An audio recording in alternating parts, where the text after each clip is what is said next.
Hey, I'm Jason with ArtSpeak Creative. I'm Kirk. And we have a special guest. Oh, I just cut you off, man. He's so special. I want to introduce him. No, hey, seriously, we're here with church planter Jerome Vierling, City Life Lansing. One of my favorite. I said this in front of a room full of people not too long ago. You were there. One of my favorite brandings that we've ever done for a church plant. Just it looks so cool, but it's because you look cool, man. It's just an authentic expression of you and your church. Jerome, thanks for jumping on a call with us. Hey, it's an honor to be here. You are heroes to me. Anybody that's helping serve churches and leaders, come on now. Well, what a privilege it was to come alongside your church plant. Give us the update. You're in Lansing. Tell us about your city. Tell us about the launch day. It's been a minute. This wasn't just about a one-time thing. You're still there, but rewind the tape a little bit and give us the update from when you started, where you're at, all of that. Yeah, so 6 years old this month, and September 2015, we had this crazy dream to birth an urban inner city plant in the capital of Michigan, which is Lansing. And that's the city I was living in. I went from traveling, making rap music as a music missionary to saying, hey, let's bloom where we're planted and see a church that God was putting in our heart. We had a silly idea where we could have a child during that season. So we had our fourth pregnancy as well. And we had twins. So God bless us with number 4 and 5. And then we birthed the church.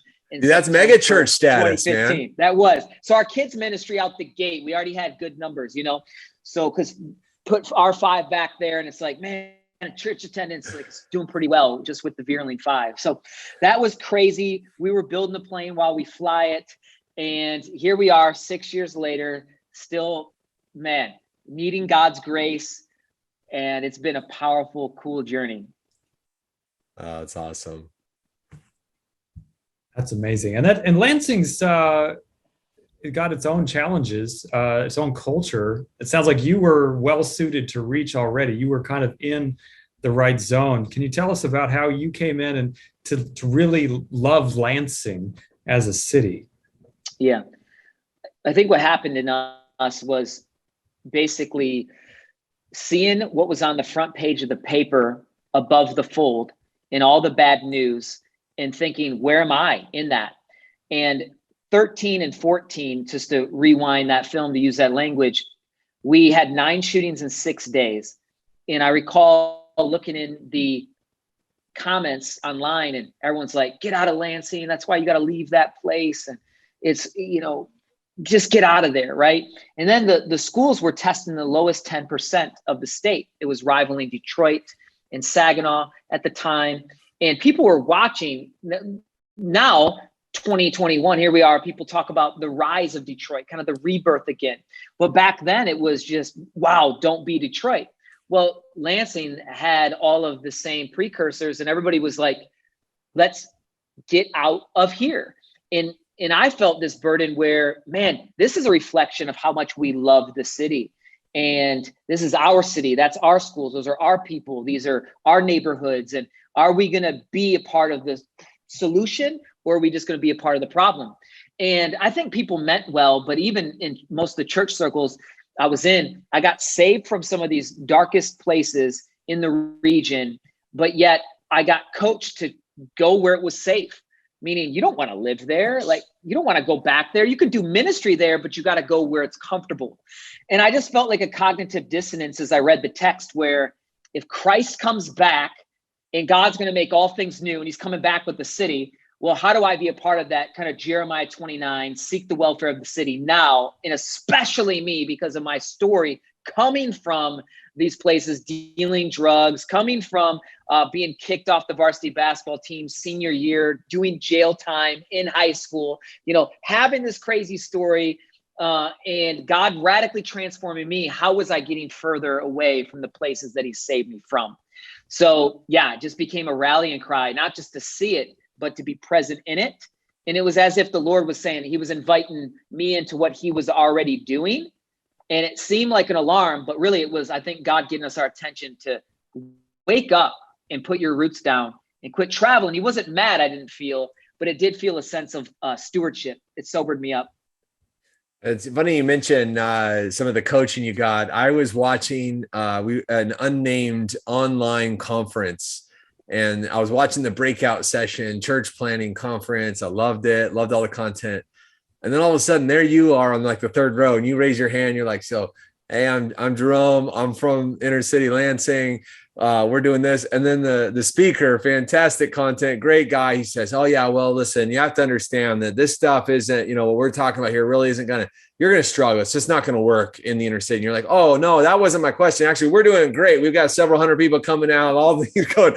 I had a question about how you apply this and that." And I was like, "Yeah, Jerome, just crushing it and breaking expectations." But so you got off to a great start, and you've made impact. I think there's lots of ways you can measure that, and there's lots of ways you can pat yourself on the back. Great job. But I just want to maybe even rewind a little bit more. Before you said, "Hey, City Life Lansing," you're talking about your own story and your own love for the city, but you launched a campaign before you launched the church called Love the City. Yeah. Can you talk about that? Tell us about Love the City. Yeah. Well, it was coming out of a deep well of that continued narrative so I got saved in 2002. I was making rap music, and I come to church Easter Sunday, hear the gospel, stay up all night at a party, and I walk in an addict and I leave that place transformed. And I wasn't perfect in any stretch of the imagination since then, but it was for sure permanent. His fingerprints on my life. So gave up rap music, didn't even know you could do Christian rap. Years later, start making Christian rap, become a missionary of our church, love it, going out, helping people. But I found myself kind of more Christianese. I found myself being celebrated that we're the most hardcore that the church had ever seen because we had rapped at a bar or something. But I felt that I was just getting further away from who God has made me to be and where I need to be. And what kept birthing was, "Hey, Jerome, you see the need. I know you want to leave and go somewhere else, and maybe a bigger city that has more, it's got the sexier appeal and the bigger story, and it's known nationally. And you want to do these big things, but really, isn't it through the small and isn't it through the slow?" And reading the text, what came alive was, I'm not sure we love the city. I think we tolerate the city. And what I mean by that is, I think people sometimes in the city, they feel they want to get out because they feel what it's like to be oppressed. They feel the racial tension. They feel the economic just gap. They feel the cultural difference. But if I had to really think about it logically, and here's what I would say is, God cares about people. People are closest in the city. What kind of people? All people. So it made sense to me. Here's where more people are densely concentrated, and God's coming back in a city. But when we talk about the city, a lot of times we're talking about what Satan does.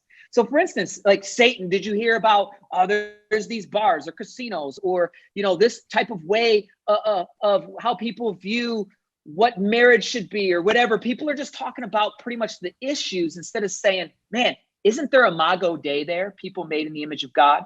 Isn't there such beauty that God told us to plant and take dominion and rule? And God is wanting us to be salt and light. Like, we're the city set on a hill, but that's in a city within that we're, permeating. And it became a rallying cry that I think we love the idea of reaching the city, but I'm not sure we love the city. So I felt like it was God's statement telling Lansing, God was like, I love the city. And we had to partner up with what he was doing. He wasn't trying to plant a church. He was trying to remind the anthem of what he already built this thing on. God is love. God has loved us and he made us. And then back in the garden, everything was perfect. And in Christ, it's restored vocation. And then one day he will make it all new. So our pre-church campaign became Love the City because that's what he was calling us to be. It's what he was calling us to do. And he was calling us to speak over the city was, hey, let them know they're loved. Let them know that this is my plan and unlock what's already there. The greatness that's there. Don't look at people like projects or case studies or different people groups or language nuances. And don't talk about the potholes or the challenges that's seen. Let people know that this is God's dream for you, that he loves you And this is a part of the futuristic story that he's been writing that you and me would create. So Love the City became that personal campaign where we had to say yes privately. And then it became the campaign with you guys that we launched before the church branding, you know? Yeah, talk about what you guys did. I know I love the logo. I love the logo of your church. I thought the heart shape and all of the way it looked and the story behind it was great. And you're preaching it right now. But I'd love to hear. And I know that there's some church planners thinking, okay, well, I love my city. What do I do with that love? What did you go and do if you were just planting? Yeah. So sometimes this stuff can sound fast and fun when you watch a little video, but it's years of tears and driving through a city. It's years of wrestling with God. And then from that, you write just some clues down. And I remember talking to you, Jason and Kirk, and saying, okay, here's some of the energy we feel. We want people to not feel forgotten. We don't want it. We want this Nike-like experience, but in where people would see that there's low-income housing. And what would it look like where people don't hear you're an inner city church plant and they're like, oh, we got some used equipment. What would it look like if it was the best equipment? And what would it look like if it was all connected and started talking about the energy, a heart that's not separate? And we put a bunch of stuff on Pinterest. Here's the type of energy we feel. Here's the branding we like. And then that you guys help consult us of, all right, here's what we're hearing. One thing I love that you guys did was it was like you entered the vision that God was doing here. You were able to take your skills and hear what we were saying, and then from that dream from within and create this heart that had connection lines. It had some of the branding we liked, geo, and it was timeless. And then we said yes. We branded this mantra, this anthem called Love the City first, and then we branded the church, which was City Life, and they kind of came side by side. But what got announced publicly first was Love the City. If that makes sense. Mm-hmm. What I love about Love the City, everything you're describing, we talk a lot about, we're helping trying to help churches communicate their message, which is the good news, right? It's the gospel, the good news, but it doesn't always sound like good news. But Love the City sounds like good news. It sounds like good news to your community. It sounds like the gospel in your community. And I remember in those early, before you launched, you were out there, I think you were serving communities. You're going through neighborhoods and cleaning things up, and just what were the ways that you were just on the grounds serving and loving the community? Yeah. So for those stats told a story that people feel forgotten. So when there's 9 shootings in 6 days, there's a guy who runs the Homeboy Industries. I think his name's Brother Gregory Doyle. He says, gang violence is the lethal absence of hope. And those 9 shootings in 6 days, that said, hey, people bought into the wrong story. Let's be present right where we're at. And the testing, we said, hey, what would it look like if we started tutoring? And so we started tutoring at those schools. We started helping be present at those neighborhoods, go to those parks, just throw the football, throw the basketball, and hang out. And I think it stretches even my methodology, not my theology. What I mean by that, as an evangelist, I used to go out, preach, see people respond to the gospel. How many people responded tonight? Well, 200. And then you invite them back to a church service. It was amazing, but you don't really know who's saved. You just know who responded. And when you're in a region more long-term, not coming in kind of like evangelist assassin mode, you're thinking it's not accept Jesus or not. Are they still worth attention and love or not? This is he loves them so much. So I don't think most people are asking for another church. They're asking for us to be the church. And to be the church, you don't have to tell people, like, I'm 5'6" and white. I don't have to go around telling people that. They know that. They see that. So I think it started to, what does discipleship class look like? Well, maybe I have to be so close that we're putting together a deck together. What does loving my neighbor look like? Maybe I got to be so close that I got to grab a snow shovel, in Michigan winters. Shout out to the 4 seasons up here. So we practically just realized, look, we're not sweet. We're out here. We want to be amongst. This is it. it was humbling. It wasn't shiny or flashy by any stretch of the imagination, but it was so beautiful. It felt like what people would say is revival. And we define revival as big, but I remember being in the school and the Lord was like, "Hey, where you been?" I was like, "What do you mean?" Because I've been here the whole time. Everybody thought there was issues. I've been waiting to do great things right here, right now. And I've just been waiting for people to see it that way. And it was so cool.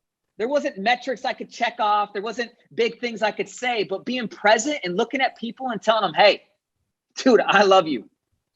And then they'll start to ask why, or why are you doing this? So I think, it just starts to create some goodwill back towards humanity, especially in our context here that's been saturated with so much Christian expression, which sometimes comes with a lot of baggage. Sometimes, like the 21st century, we'll just say, to narrow it down. Hey, but tell us, and you got good stuff happen. Church launch, that was 6 years ago. 18 months or so ago, though, the whole world gets flipped on its head. How have you continued to serve? What did you do through that? What kind of pivots did you take as a leader now of a young church, doing good things from the beginning? What kind of steps, pivots? Talk about the last 18 to 24 months with us. Yeah. So the whole point of the church, I didn't realize, was just a sanctification seat for me. It was like, all right, Jerome, you want to be a part of something that there's no way you can do on your own? Yeah, be a pastor. And the Lord, I thought I was called to reach the city, but the Lord plants a church to reach the pastor. So throughout these 6 years, the thing I would say is this is sanctification on steroids every day. And then insert the pandemic, that became just, all right, the dam is broke, and whatever was conventional, whatever we held on to, whether that was a political candidate, whatever our views were on any causes, man, it's going to be right in front of your face. And you guys are still a toddler plant. So we started to realize, all right, one, our church isn't as seasoned as it needs to be to withstand these storms. And we all realize there's great evidence, the reason there's some type of tension, because we are reaching people that are on both sides of the aisle that don't come from the same background. They have different skin color, they have different income brackets, and they watch Fox News, and some watch CNN, and some don't believe in either. And in that, we were like, all right, we got to somehow get in front of them in a way that we can get ahead of this. So we launched a campaign. We recognized fear was rising up, not only personally in me, but perfect love cast out fear. So as a dad of 5, I was feeling fear. Our family was feeling fear. We're like, I had a good friend that was telling me the National Guard had already looked at some buildings downtown. If the hospitals get too full, where they're going to have to just put hospital beds everywhere. I had another friend online that says, hey, Christians served in the Black Plague. We got to be ready to die. And it was just like, okay, whoa, as a pastor, what do I communicate to City Life? Well, go back to the origin. It's love. So we came out with a campaign called Love is Greater Than COVID-19. And it was just love it, with the greater symbol. And it was our State of the Union address. And we had a flag in the background. It was serious. I'm holding a couple of our babies. And we looked at our people dead in the face and say, hey, we're going to pivot online. We're going to come out with some content that'll serve you. We're going to have sessions at noon that people can drop in because they're dealing with mental, health and stability. And we went online in a week, and then we added these Zoom at noons and this banner of love is greater than COVID-19 with worship songs that could serve. And we came out with this daily morning Devo called the Health Kit. So every morning you could start your day doing the Health Kit, right? And that served people. I would love to say that it got ahead of us and we were able to, totally drown out the noise. But yeah, we just kept curating what God was kind of doing in us. We were dealing with fear. And how do we override that? The love of Christ. We needed new songs. How do we override that? Let's get some worship stuff in us. We needed to start the morning really well, right? And the vulnerability of that, telling our people we're struggling with that, I think was helpful. And then right during the whole George Floyd situation, we dropped an EP called Freedom. And that was just a song for the day through pain. And one of the songs on there was lament. Like, we didn't have a strong theology for lamenting. And it's important, especially as a white leader and the privilege I have. And there's just the responsibility to be slow and listen to the pain of compounding centuries, you know? So there was a lot in these 18 months. It's still happening, it feels like. You know, it feels like we're launching a brand new church again as we're in person. But those are some of the things we did. Man, it's awesome. The couple things that you mentioned that stand out to me. You said a few words that kind of they go against the some of the narrative that you hear for the American church, which is bigger, faster, famouser. And maybe that's not even the church, it's just American capitalism, right? I'm a capitalist. I was born in America, but you've said words like smaller and slower, more intentional. I just love, man, now that, and I know that's part of your strategy, even moving forward, isn't just, yeah, let's love the city, but it's not just by creating this bigger, faster moving thing, but it's by getting more intentional about continuing to be smaller and slower. Tell us about your plans. I know you've got some block pastor plans. I know that's, in my mind, that's kind of innovative. That's kind of next wave. And so I'd love for you just to kind of explain, maybe some church planners that are getting ready. They love their city. They want to know, coming out of this, how can they move forward? Maybe there's some similar patterns. Maybe it's slower and smaller, which is maybe a little bit different than what they've heard. Yeah. I'm a product of that. Think about the rap culture. Everything's how sweet am I? It's platforms when before I get saved, when we're rapping, it's when Eminem is getting big. So we're going out to Detroit. We want to do bigger. We want to do louder. And so I know what that monster is like in my own heart, but it's just such a mirage. So if I'm already defined by Christ, and the scripture teaches us one plants, one waters, and God makes it grow, well, I need to be faithful and loyal to the soil, if you will, right? And that has been pretty much my own, like one of my own struggles of just, all right, I want to do something massive, but it's such a lie, because you miss that one is the biggest number. So our mission is loving the city one life at a time. And through years of prayer, I feel like the Lord has always reminded me, dude, if I see you and you're just faithful and love the one, that's more than enough. And the cross is already more than enough. So it starts to rewire your metrics, which, okay, numbers matter. They tell a story, but we also got to have tough conversations with ourselves. Is like, are we stewarding, or are we just trying to produce, and like, are we laboring, or is the Lord building it, and is it healthy, or is it just bigger? Are we getting better, And so turning 40, the animal the Lord gave me was a turtle. And I'm like, dang, he's like, if you're going to finish this, you gotta take the turtle posture, and you got to see your wife better. You got to see your kids better, and you got to see the block better. And that's going to be a slow, it's going to be long. It's not going to look glamorous. To me, here's what an ROI looks like. We put a basketball hoop up in one of the Section 8 neighborhood housings here on one of the toughest corners, building relationships, hanging out there, learning from the people, because, outreach is, I think if we got to say that term, we're already too far away. We should already be close enough where we can reach out. And so this starts to stretch us and say, okay, we say we want to reach the city, but are we in the city? And are we like the city? And are we learning from the city? Because you go to another country, of course you would learn the language. But I think one of the luxuries becomes actually a liability for us, that we can go to our own tribal little states and our own American mantras. But if we love people, we're going to learn from everybody. So we realize we got to get close. And how do we get close? You got to live there.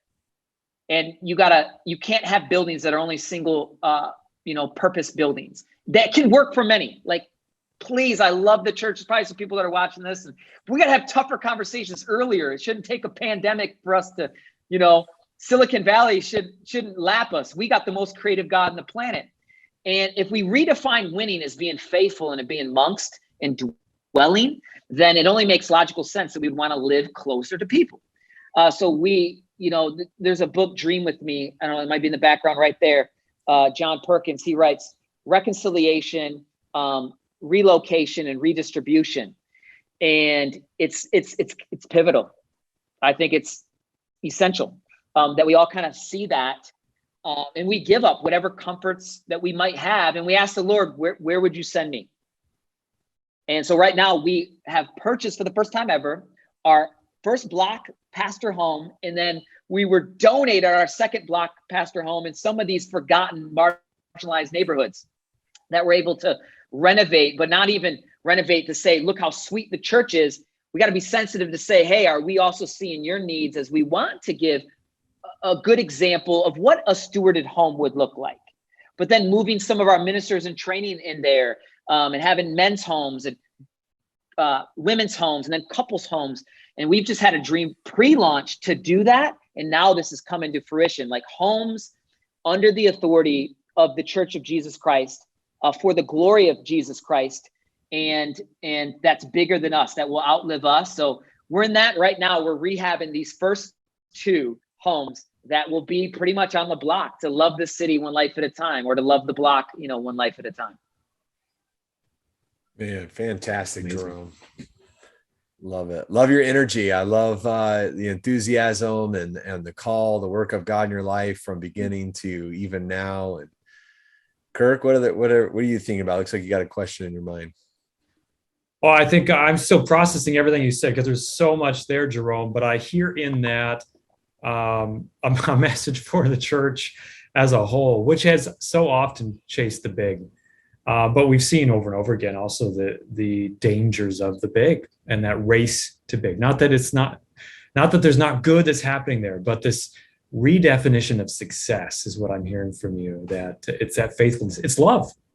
It's loving the city. Not because you love the city to get a big church, but because God was already there loving the city, and we just get to come alongside and be part of it. Yeah, it's almost like that's the answer. It's almost like, I love that. I love that you started there, and then the church kind of grew out from your passion to love the city. Real quick, I know there'll be some church planners want to know, how big was your launch team? When you're out there, you're loving the city before you launch. Is that like you and your wife and your 5 kids? Is that did you have a few others that were helping you? Yeah. Well, I remember guys like yourself would coach me and say, hey, there's going to be some humble pie along the way. The Lord will build weakness in the equation. And I'm thinking, okay, this is my home town, like my home region. There's guaranteed we're going to have like 100 on our pre-launch team. We had 30. I didn't know everybody. A lot of my friends, God had called them to stay at their churches, which was beautiful. And because our goal wasn't to like compete, it was to complete, right? And so we had 30 people on the launch team. We raised $100,000. Our launch day was $398. In pre-COVID, we were averaging right around 550. Some of our big Sundays, they say, what is your impact in a city? Our big Sundays would hit as high as like a 1,200, right? And being a multi-ethnic, economic, and cultural church, like that was legendary. But at the end of the day, really it's people that are getting in the 12. That's really all that's going to matter. And really all that matters is I'm love to love, and you saying that. So it's been a deep well from, like, it hurts so good, so to speak. Post COVID now we're seeing we just had 400 come in person this past weekend, and then online reach has grown. But even that, I think, can continue to feed that monster of the mirage. It's like, am I even being faithful with the ones God gave me, with the kids in the kids ministry, in my home? And then how do you fund it? I think if we eliminate that conversation, we're going to realize we'd make some more adventurous decisions earlier if we didn't have a blind spot financially of how we fund it. And which is a separate conversation we need to solve on another day. But I think that's kind of why we'll ride it. I heard a preacher say once, things start as a movement, they become a monument, but eventually they're a museum. And then we talk about remember when. But in order to stay a movement, you got to stay moving. So what worked yesterday might not work today, and we got to be honest about that. And and it's an art, it's a wrestling, but that's what our launch team looked like. And Yeah. And then of course the stats, 400, 398 week 1, week 2 is 200. And it was just built from there. Right. And then we, at a year of being in our facility, we got asked to move on the other side of town into a new space, which felt like the kiss of death when they called me. And I went into the sauna at the gym. The Lord met me there. He met me. I was feeling fear, anxiety, like who plants a church and then has to move on the other side of town, which was a more dangerous part of town. And the Lord was like, launch a campaign called Unstoppable, because that's what my church is. And so it became a rallying cry, right? And then not everybody came with the jump, but it was almost net neutral. And it felt more, we're settled into our new season here for the last few years. Wow. Well, I love it. Jerome, obviously anybody who's been around church planning or inner city church planning knows, some of the stats that you just rattled off and the fruit and the numbers is awesome and inspiring. But I love your heart, man. I do. So thank you for sharing it, that it's not just a matter of the bigger and the faster and how big can the platform get, but how can we empower those ones? How can we love the city enough to love and change lives one life at a time, in one block at a time, and working your way into the culture, setting up basketball goals and coming alongside the kids and tutoring. Just, it's beautiful, man. It's an honor to have partnered with you when you launched and had a great launch day. But even more, man, the long-term friendship and being able to encourage and just be inspired by what God's doing through you guys even today. It's awesome. It's beautiful. I love you, brothers. Hey, I need it. We want to get that book. We want to get a link to that, so anybody watching can check that out.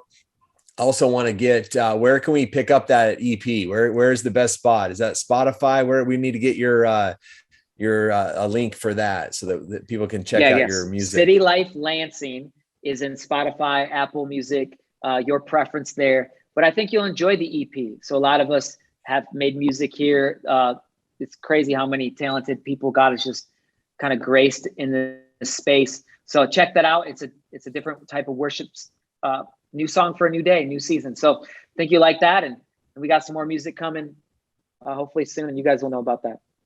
Yeah, well, we'll be following along for sure. And those watching and listening into this conversation today, I know they're blessed by this story, and I'm hoping that they'll connect as well. But Jerome, thank you, man. Thank you, guys.